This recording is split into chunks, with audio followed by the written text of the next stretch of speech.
Okey, saya nak share satu cerita yang sangat-sangat best. Saya ada seorang klien rumah lelong tau. Okey, rumah ni yang market value berharga RM400,000. Waktu owner lama beli rumah ni pada tahun 2019 berharga RM380,000. Sekarang ni market value dah RM460,000 macam tu.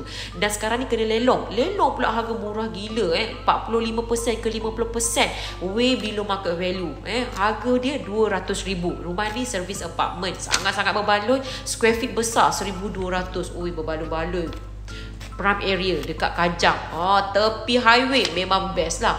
Jadi bila saya tanyalah, saya call balik saya punya klien, sudah bagi tahu bla bla bla rumah ni dah, kita dah kena detail lah, kita bagi tahu berapa so square feet dia, build up dia, kawasan dia freehold. Jadi rumah lelong ni di covered oleh RHB Bank lah. Segala dia punya tunggakan, dia punya maintenance, dia punya quick rate assessment, memang ditanggung, maksudnya pay and claim. Dan saya tanyalah puan ni, puan, so sekarang ni puan nak beli rumah ni, puan nak guna cash atau nak guna loan? Alah doktor, saya nak beli guna loan.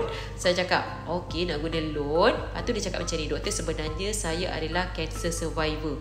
Cancer survivor, saya sebenarnya cancer lidah. Masya Allah, saya cakap, ya Allah, kuatnya. Bayangkan cancer survivor pun boleh beli rumah. Sebenarnya doktor, lepas tu saya cakap lah dia macam ni, so sekarang ni rumah ni mungkin kalau nak beli loan, insurans ada masalah sikit. Doktor jangan risau, saya ada cash, InsyaAllah saya akan beli rumah di cash. Malu tak kita yang masih sihat, yang masih bertenaga ni, tak beli-beli lagi rumah? Klien saya ni rumah dia yang ke-8. Masya Allah, maksudnya apa? Maksudnya dia cakap macam ni, saya tanya dia, boleh tak tolong kasih satu nasihat untuk saya nak bagi kepada anak muda? Doktor, tolong pesan kepada anak muda, jangan banyak berbelanja, pergi kerja bawa bekal, hanya petikkan keperluan berbanding kehendak, jangan beli kereta mahal. Guys, ingat nasihat ni betul-betul? Okey, dapat join circle Dr. Wani. Saya ajar kau macam mana nak beli rumah lelong, macam mana nak kaya dengan emas yang sebenar-benarnya. Jom join circle sekarang.